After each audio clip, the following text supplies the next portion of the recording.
불편하고 잘 안 맞는 사람을 떠올려 보세요. 관계가 좋지 않은 분들이요.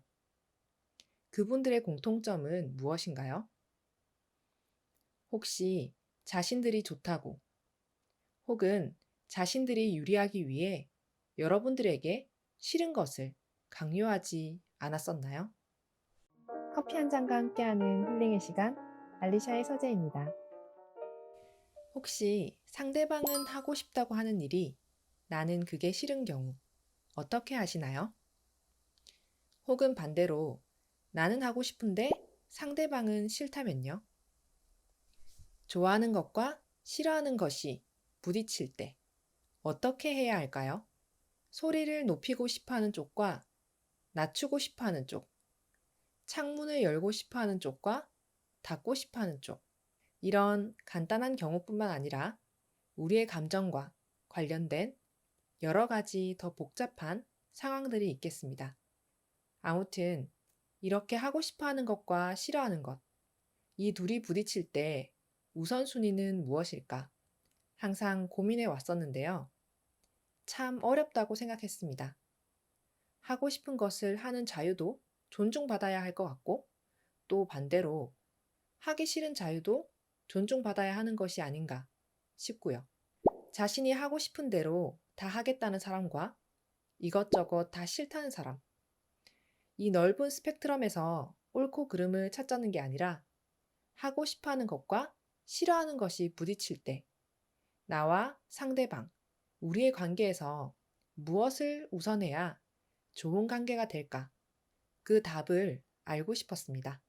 그런데 책을 읽다가 이 부분의 고민을 해결해주는 부분을 찾아서 오늘 나누어 보고자 합니다. 결론부터 말씀드리면 싫어하는 것을 안 하는 게 더 우선이 되어야 한다고 합니다. 왜 그럴까요?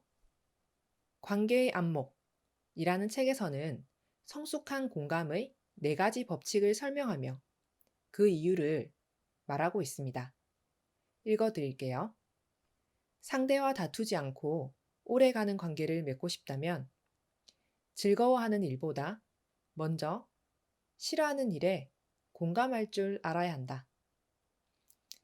즐겁고 재미있는 일은 잠시 미뤄도 큰 탈이 나지 않지만 싫은 일은 쌓일수록 마음의 병이 되고 고통이 된다.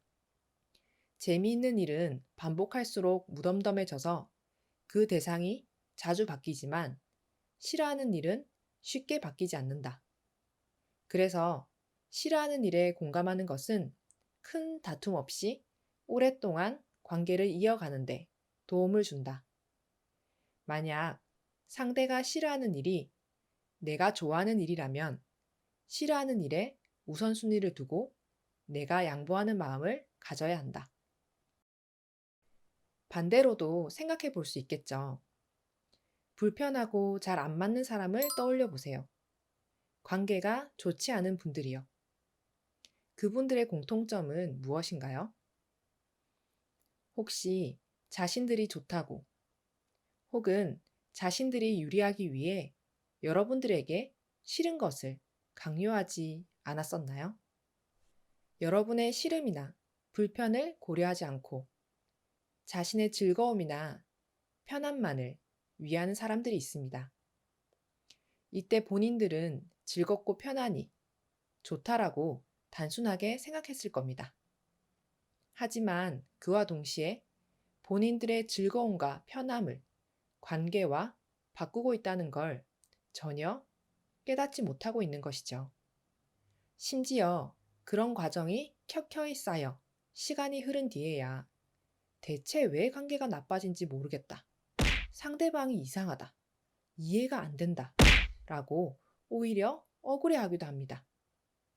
진짜 화가 나고 억울한 사람은 따로 있는데 말이죠. 혹시 이런 화나는 경험이 있으시다면 본인이 예민하거나 까탈스러워서가 아닙니다. 상대방이 성숙한 공감을 못하고 있기 때문입니다. 좋은 관계를 위해서는 싫어하는 것을 존중하는 성숙한 공감이 필요합니다. 지금까지 관계의 안목 책 속의 성숙한 공감의 4가지 법칙 중 한 가지 법칙에서 그 답을 찾아 말씀드렸습니다. 나머지 3가지가 궁금하실 수도 있을까봐 마지막으로 진짜 짧게 요약해서 정리해 보겠습니다. 성숙한 공감의 4가지 법칙. 첫째, 자신을 불행하게 만드는 도움은 베풀지 말아야 한다. 둘째, 공감이 지나친 동정이 되어서는 안 된다. 그 사람이 처한 상황의 어려움을 동정하는 것은 자연스럽지만 그 사람이라는 사람 자체를 동정해서는 안 된다는 겁니다. 실패를 안타까워할 수 있지만 인생이 불쌍하다는 식으로 말하면 수치심을 주게 되니까요. 셋째, 공감의 대가로 상대에게 바라는 것이 있다면 분명히 말해야 한다. 내가 잘해준 만큼 나에게 잘해주길 원하거나 힘들 때 내 편이 되어줘야 한다는 바람을 솔직히 밝혀야 좋다고 합니다. 이렇게 마음을 나누는 것을 바라는 게 사람이라면 자연스러울 수 있기 때문에 기대한다고 나쁜 것이 아닙니다. 다만 내가 해주는 만큼 원하는 것이 있다고 미리 말해줘야 호의를 받는 쪽에서도 마음의 준비를 할 수 있다고 합니다. 마지막 4번째는 아까 말씀드린 상대와 다투지 않고 오래가는 관계를 맺고 싶다면 즐거워하는 일보다 먼저 싫어하는 일에 공감할 줄 알아야 한다 입니다. 오늘의 이 내용이 마음을 편안히 하는데 도움이 되었으면 좋겠습니다. 다음에도 좋은 내용으로 다시 찾아오겠습니다. 감사합니다. 알리샤의 서재였습니다.